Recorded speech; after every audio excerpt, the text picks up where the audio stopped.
The time has arrived. Path International is now accepting applications for the soon-to-be accredited Path International Certified Therapeutic Riding Instructor, or CTRI, certification.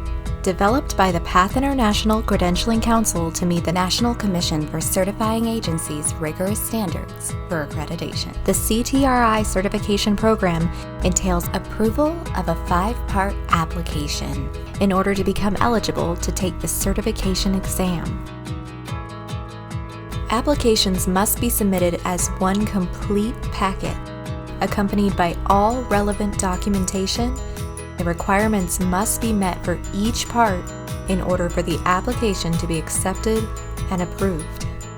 Let's take a look at the prerequisites to help you prepare for organizing your CTRI application. You may find it handy to have a copy of the CTRI application and instructions as we go through each part of the process. Part 1 of the CTRI application is intended to ensure that applicants have demonstrated skills and experience handling equines. There are 2 ways or options to meet the requirements for Part 1, and each option has specific requirements for who can sign off on the applicant's documentation form. Only one option needs to be selected. Option A is 30 clock hours engaged in equine handling under the supervision of a Path International certified professional. This position can be paid or on a volunteer basis. This may include grooming, tacking, leading, turning out, bringing in, or exercising equines. Only hours spent directly handling equines count towards this requirement. General barn chores such as sweeping the aisles and organizing equipment cannot be counted. Equines need to be interacted with, and it needs to be hands-on. For option A, any current Path International certified professional may sign off on the application form. This includes current therapeutic riding, driving, and interactive vaulting instructors, or equine specialists in mental health and learning. The individual signing off on the form must have directly observed the applicant during the hours documented. To avoid conflicts of interest, the certified professional signing off on the form for option A cannot be related to the applicant, directly employ or pay the applicant for services, nor accept money as a direct result of the applicant's successful certification. Now let's take a look at option B. Option B recognizes experience and participation as an active member of a recognized equestrian organization within the past 10 years, during which the applicant directly handled equines. This may include leading, grooming, riding, or training equines. As with option A, only hours spent directly handling equines count towards this requirement. For option B, a representative from a recognized equine organization may sign off on the application form. A recognized equine organization is one that maintains a training and certification process for the people who participate in or lead its local programs. This can include breed associations, equine sports associations, and youth organizations. The equine organization representative signing off may be a trainer, a coach, manager, leader, etc., who directly supervise the applicant's participation in the activities listed on the form. Now moving on to Part 2 of the application. This portion of the application is intended to document that the applicant has demonstrated a breadth of knowledge of equines and their management and has demonstrated specific skills in the handling of equines in a therapeutic riding program. As with Part 1, Part 2 also has 2 options. The applicant meets the requirements of this part by providing documentations of either option. So let's take a look at those options. Option A is to complete the Path International Equine Management and Handling Skills Checklist with a Path International Certified Professional. To complete Option A, a current Path International Certified Professional with a minimum of 120 career hours of equine management experience verifies that the applicant has correctly answered and/or demonstrated each of the requirements on the checklist. This certified professional can be a Path International Therapeutic Riding, Driving, Interactive Vaulting Instructor, or an equine specialist in mental health and learning. Again, To avoid conflicts of interest, the certified professional signing off on the form for option A cannot be related to the applicant, directly employ or pay the applicant for services, nor accept money as a direct result of the applicant's successful certification. Now let's take a look at option B.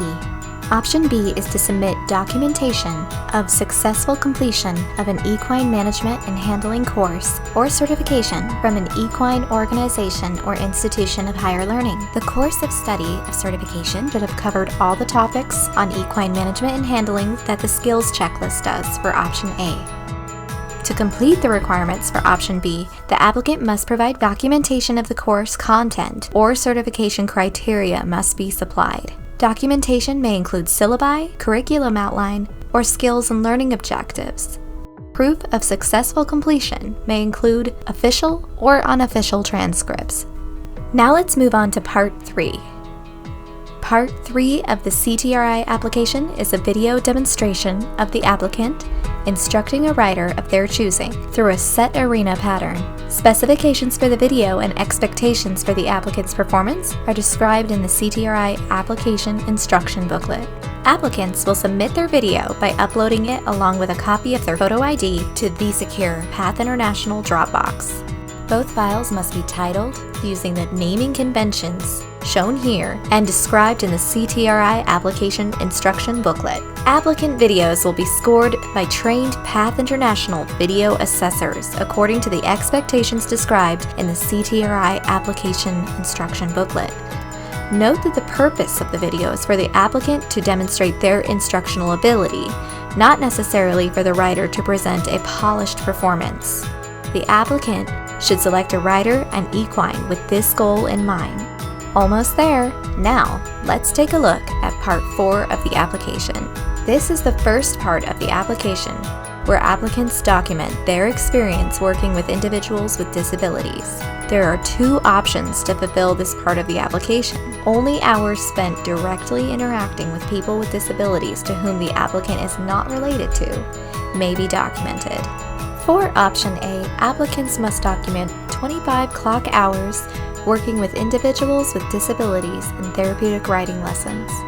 The applicant may be volunteering in the capacity as a leader, sidewalker, instructor's aide, etc. The hours submitted for option A must be verified by a therapeutic writing program supervisor or a current Path International certified writing instructor at any level who directly observed the applicant during these hours documented. Time the applicant spends as a program volunteer away from direct interaction with lesson participants, for example, prepping equines for the next lesson, or doing barn chores, cannot be included. A separate form should be submitted for each supervisor or Path International certified writing instructor signing off on hours. And now let's take a look at option B. For option B, applicants must document 25 clock hours of volunteer or paid experience in an environment interacting with individuals with special needs. This can be cognitive, behavioral, and physical. These must be outside of a therapeutic writing setting. For example, these hours may be accrued through Special Olympics support activities, in special education classrooms, group homes, residential facilities, therapy environments, or as a personal support provider. Time reported by the applicant should involve direct interaction with one or more people with special needs. For option B, the hours submitted must be verified by the supervisor directly responsible for the applicant in each setting where the applicant volunteered or was employed. If the applicant is submitting hours for more than one program or setting, they should submit a separate form for each program or setting. Okay, we're almost done. Lastly, we will review the requirements for Part 5 of the CTRI application, the supervised teaching hours.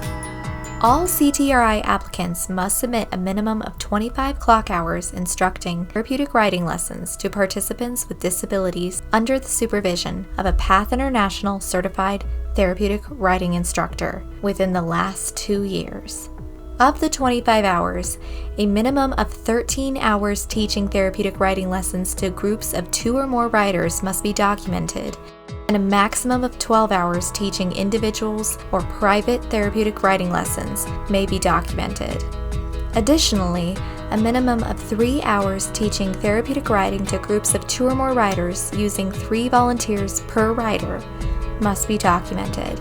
These hours may be included with 13 group hours. Finally, 1 lesson must include practice of emergency dismounts. For the supervised teaching hours, all hours submitted must be verified by a current Path International Certified Writing Instructor holding the CTRI credential. This includes Path International Certified Advanced and Master Therapeutic Writing Instructors also holding the CTRI certification. These instructors will possess a CTRI certification validation card as proof that they hold the CTRI credential. If the supervising instructor transitioned from the Registered Therapeutic Writing Instructor certification or is a newly certified CTRI, they must also have completed 120 hours of therapeutic writing lessons from the date they earned the CTRI credential before supervising CTRI applicant teaching hours. Again, to avoid conflicts of interest, the certified instructor signing off on the applicant's teaching hours cannot be related to the applicant. They cannot be directly employed or pay the applicant for services, nor accept money as a direct result of the applicant's successful certification. If the applicant is supervised by different instructors, a separate form should be submitted for each supervising instructor. Hours may not be double counted in the event that more than one instructor supervises the same lesson. Once you have completed the prerequisite requirements for each part of the application, ensure all required forms are filled out fully and accurately, and all relevant documentation is included before submitting your application packet. Incomplete or inaccurate applications will not be accepted and may be subject to a processing fee. We hope this overview of the CTRI application prerequisites has been helpful for you to begin preparing for your CTRI application. Please do not hesitate to contact us with questions about the CTRI certification process or the application.